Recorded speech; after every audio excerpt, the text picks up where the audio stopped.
We have Dr. David Ilson from Memorial Sloan-Kettering from New York, who's going to talk on advancements as a result of clinical trials. So thank you very much.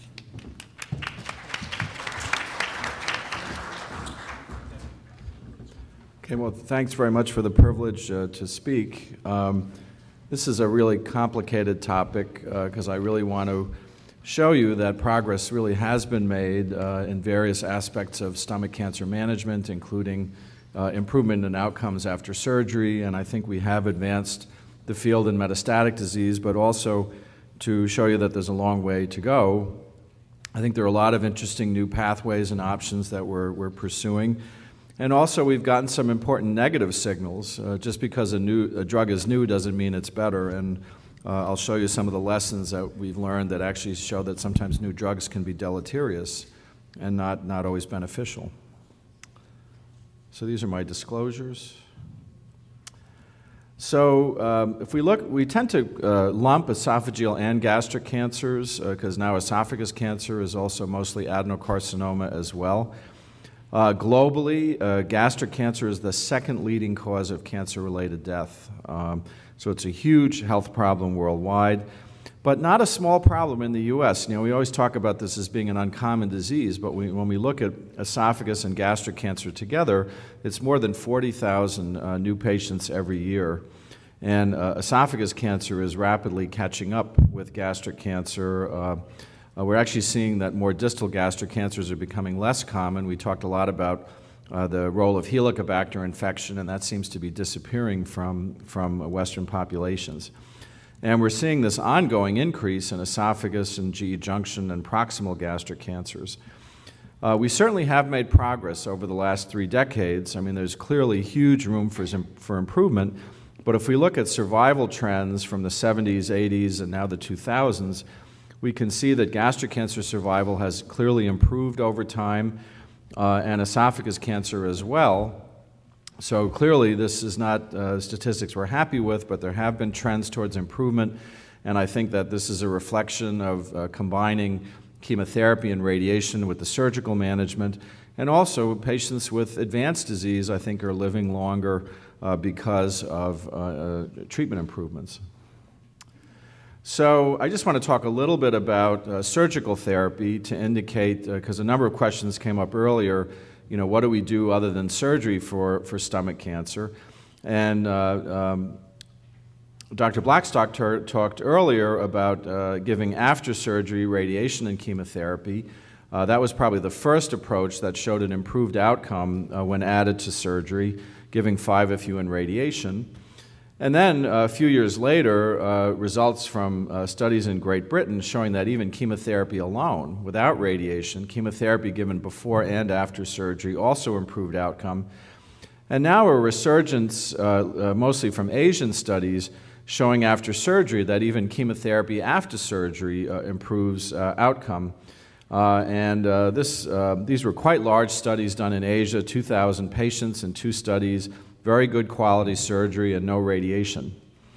With all of these approaches, the survival improvements are about the same. We see about a 15% improvement overall in 5-year survival, but that translates into, if you look at proportions, about a 1/3 reduction in the risk of recurrence. So adding other therapy to surgery does impart a benefit, about a 30% reduction in risk of recurrence, but again, clearly a lot of room for improvement. For tumors that are higher up in the esophagus and GE junction, although chemotherapy alone is advocated by some and mainly European investigators, we typically, for esophagus and GE junction adenocarcinomas, combine chemotherapy and radiation, but we give it before surgery because it tends to be better tolerated. And this also gives us, again, about a similar benefit, about a 30% reduction in the risk of recurrence.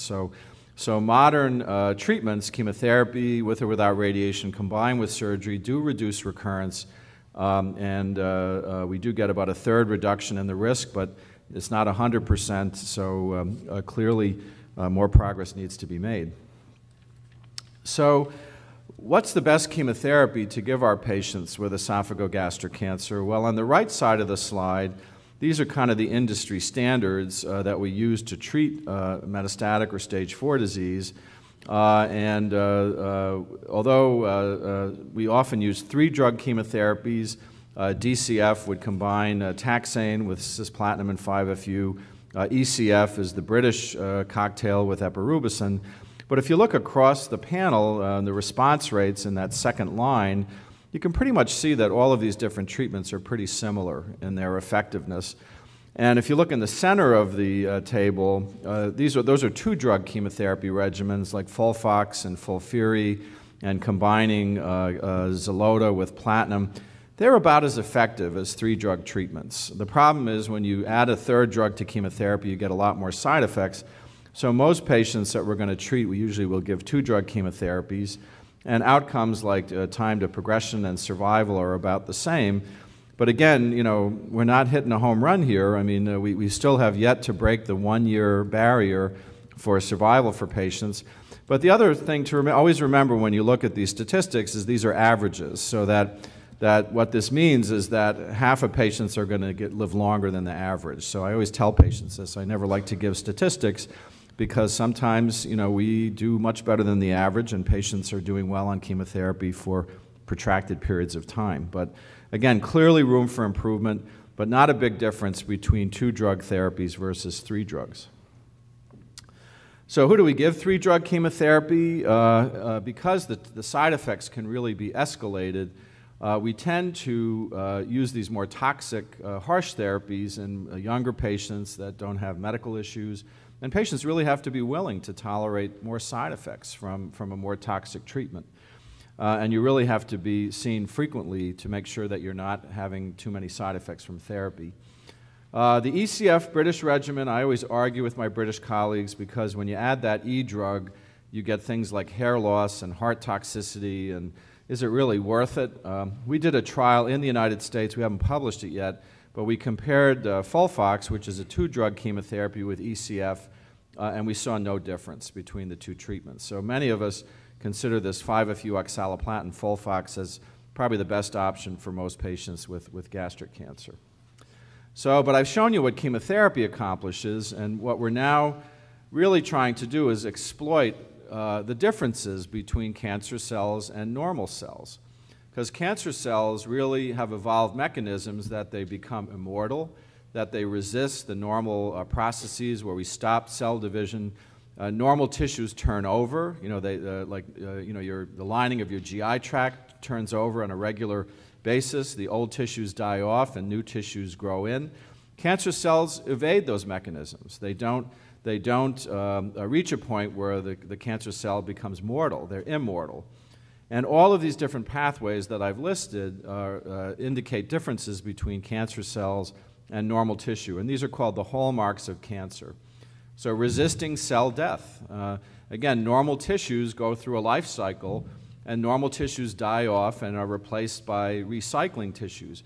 Cancer cells resist that. They become immortal. Also, cancer cells are able to avoid things that suppress growth. So there are normal factors that keep tissue growth in line. Cancer cells ignore those signals and continue to grow and develop. And indeed, they get sustained, uncontrolled growth. Sometimes cancer cells become immortal. And also the process of invasion and metastasis. You know, once a tumor develops, how does it get into the bloodstream and spread to other places?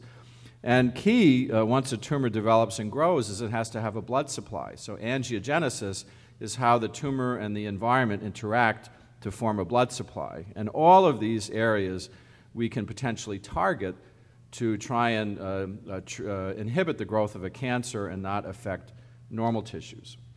But now this becomes even more complicated because we also know that tumor cells interact with the immune system. And we know that this is probably because tumor cells inhibit the immune system. Tumor cells are very sophisticated. They shut off immune responses. And another emerging area of research is how cancers feed themselves and provide energy.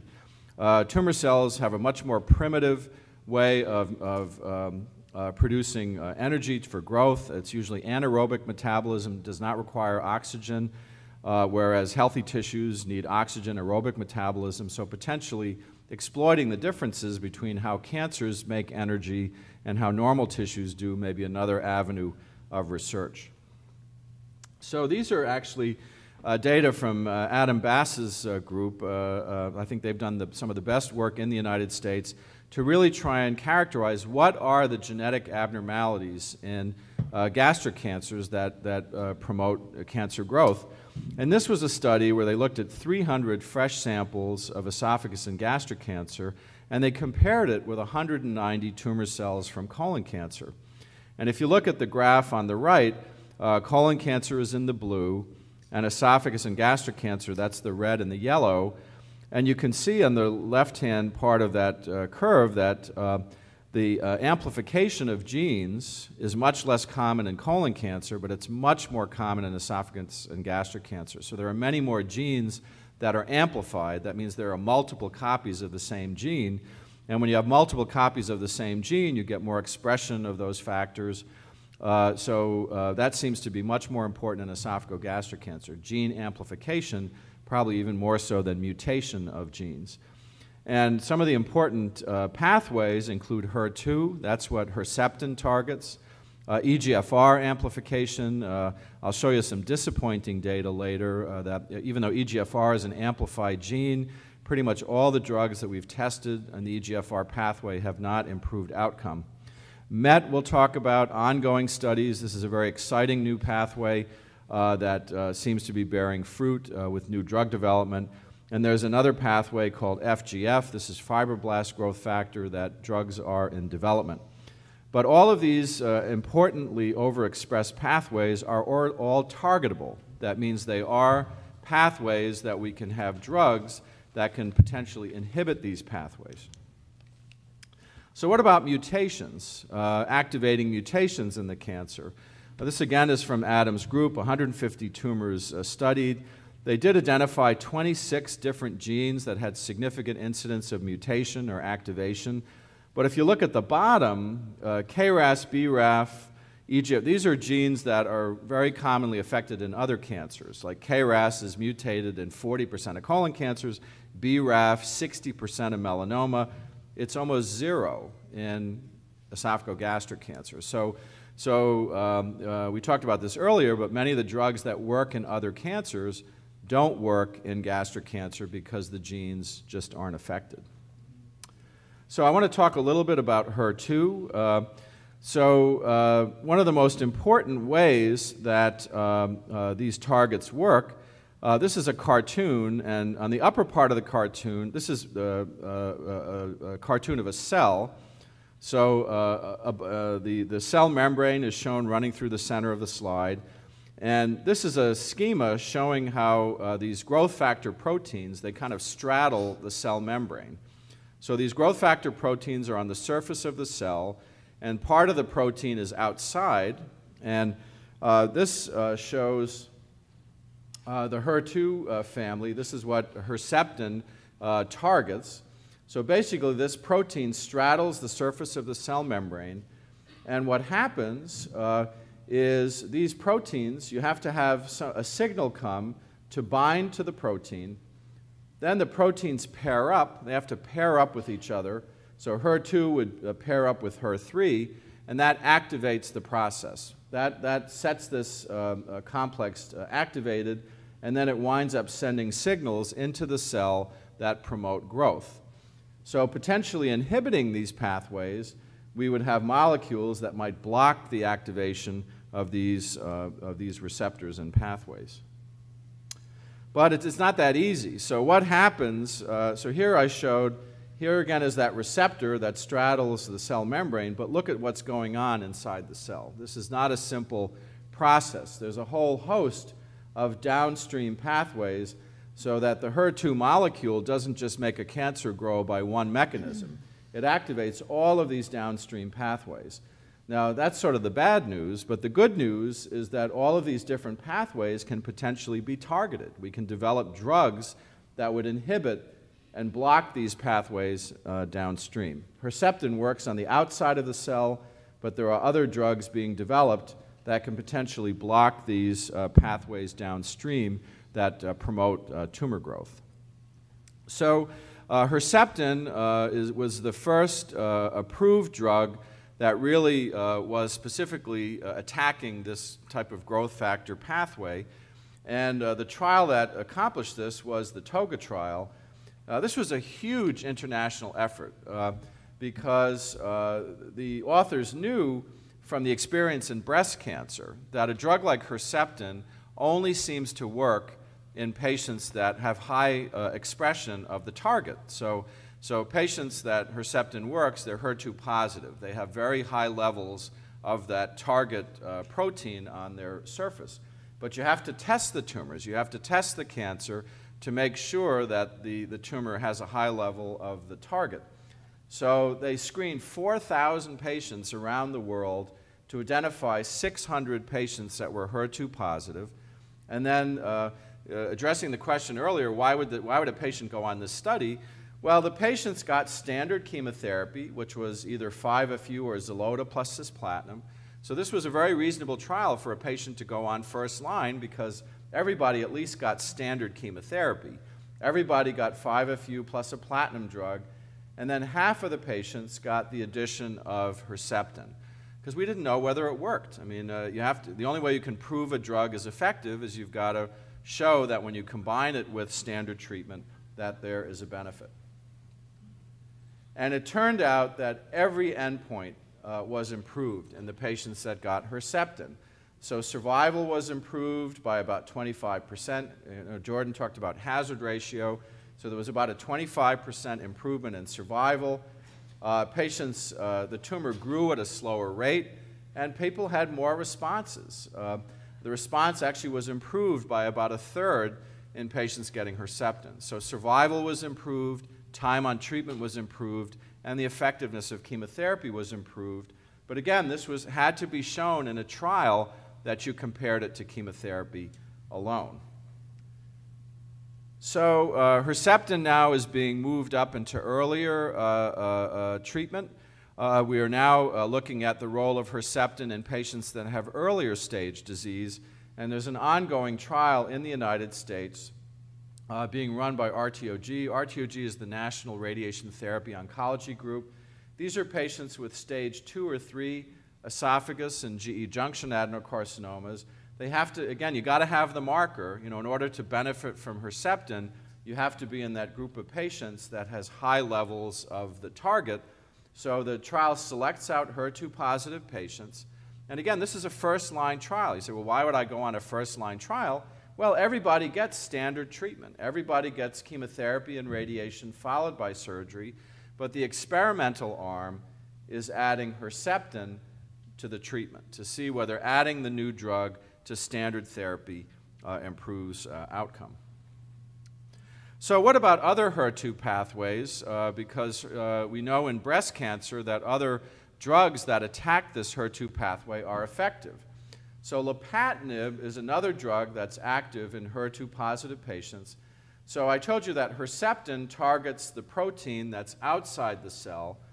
Lapatinib targets the part of the HER2 molecule that's inside the cell. It's called a tyrosine kinase inhibitor. So lapatinib shuts down the part of the HER2 receptor that's inside the cell. The results, there have now been 2 large trials in gastric cancer. This is a first-line trial, so this was patients getting initial chemotherapy. They had to test HER2 positive. So this was 550 HER2 positive stomach cancer patients. And again, the standard arm was, this was before Herceptin was approved, capecitabine oxaliplatin versus capecitabine oxaliplatin plus lapatinib. Now this trial couldn't be done now because everybody should get Herceptin as part of their treatment, but when this trial was conducted, Herceptin had not yet been approved. And it kind of looks like there's some benefit for this drug. I mean, there was some improvement in survival, but the problem is it didn't reach significance. So there was some benefit, but maybe not enough benefit to demonstrate an overall improved outcome. And interestingly, often Asian patients do better than Western patients. In this particular study, the benefits seemed to be limited to Asian patients. They had improvement with outcome with lapatinib, whereas patients treated in the rest of the world didn't. And from this particular study, that may be because the Asian patients tolerated the chemotherapy better. The chemotherapy that Jordan Berlin mentioned earlier, that Asian patients tolerate Xeloda better than Western patients, so maybe the Western patients on the trial had more side effects and they weren't able to tolerate the treatment as well. And that's one explanation that patients in Asia did better with this lapatinib drug because they had less side effects. But there was a signal here. People did have a higher remission rate when they got lapatinib. A partial response was seen at about 50% compared to only 38%. So there is a signal here. Adding lapatinib to chemotherapy did improve response and trended towards improving outcome. So what else is being looked at in HER2-positive patients? There's another drug called pertuzumab. I showed you that cartoon earlier that the proteins have to pair up with each other, so HER2 has to pair up with HER3. So there's a drug that actually blocks HER3 and HER2, and that's called pertuzumab. Pertuzumab is another antibody similar to Herceptin, but Herceptin only targets the HER2 protein. Pertuzumab targets HER2 and HER3, and it prevents those proteins from meeting up with each other. This drug is already approved in breast. This drug is already approved in breast cancer, in HER2-positive breast cancer, and it's now being studied in HER2-positive stomach cancer.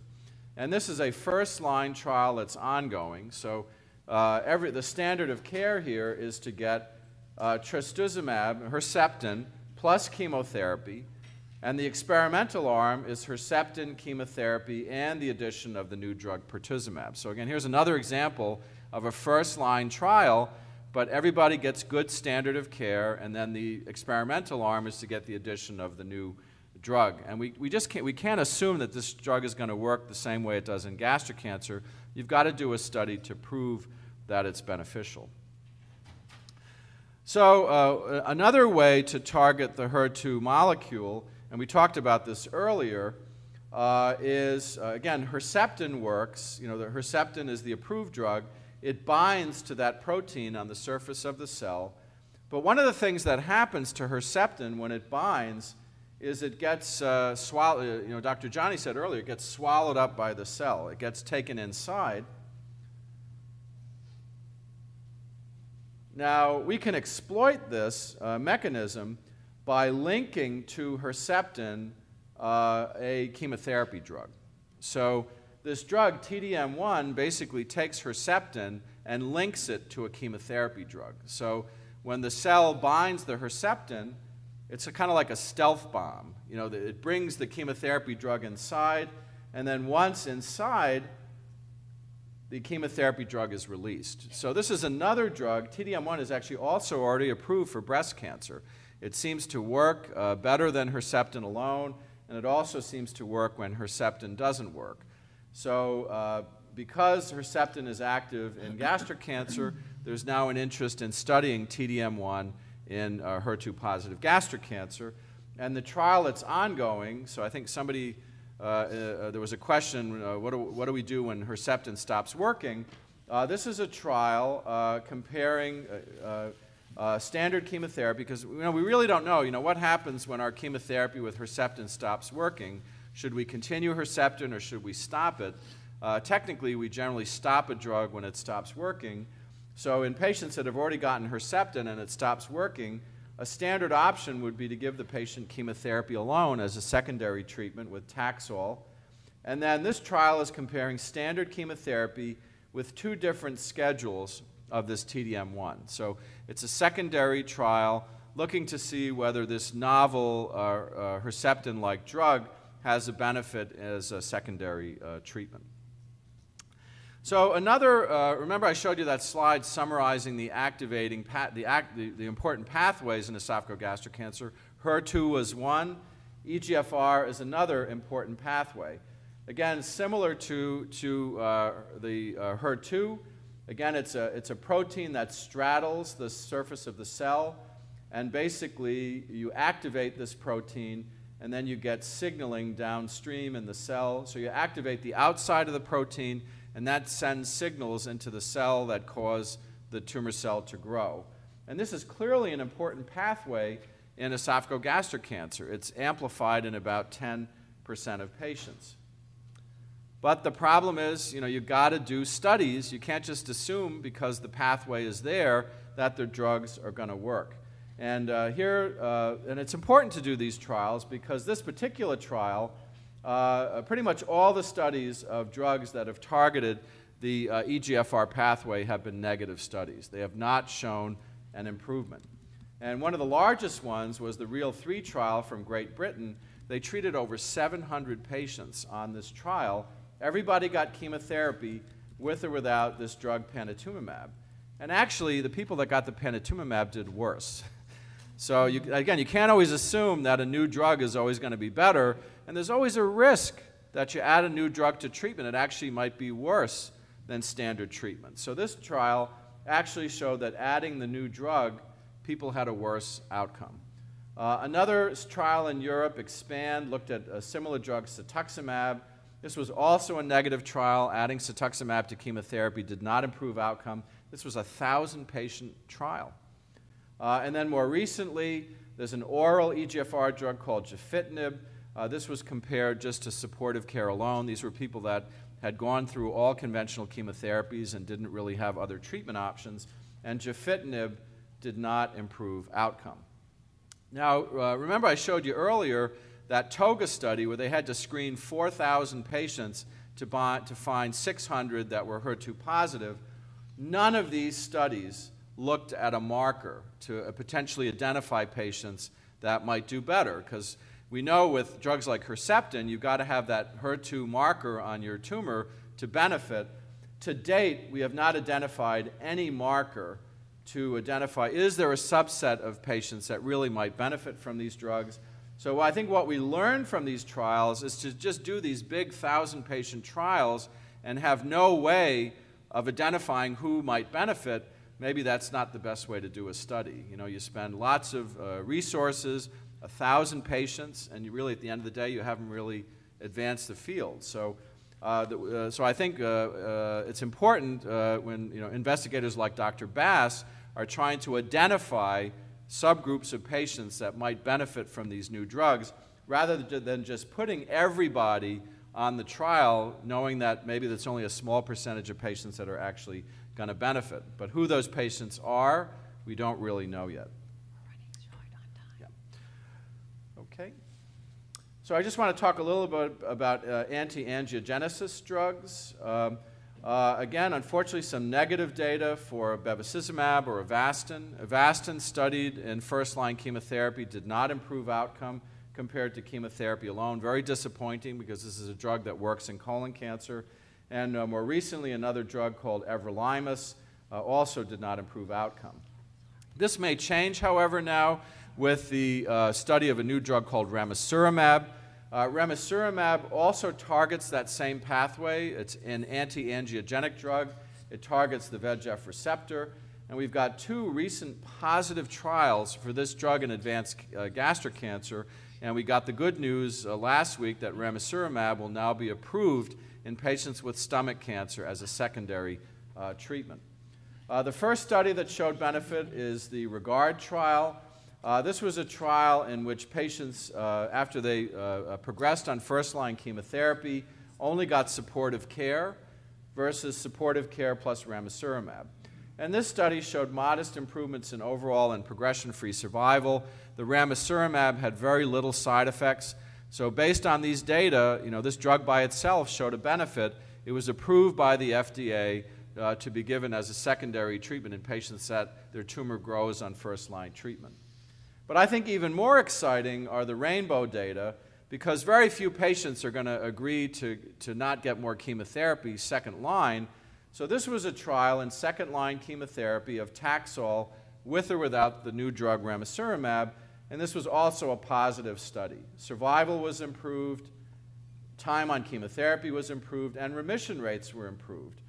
We got almost a doubling of remission rates with the addition of ramucirumab. So I think most patients are probably going to get ramucirumab combined with chemotherapy as a secondary treatment, and again, very well tolerated. Just to talk a little bit about the c-Met pathway, there's some encouraging data for c-Met. This is another one of those surface proteins that we target with new drugs. This was a trial looking at chemotherapy alone versus 2 different dose levels of a c-Met drug called relatlimab.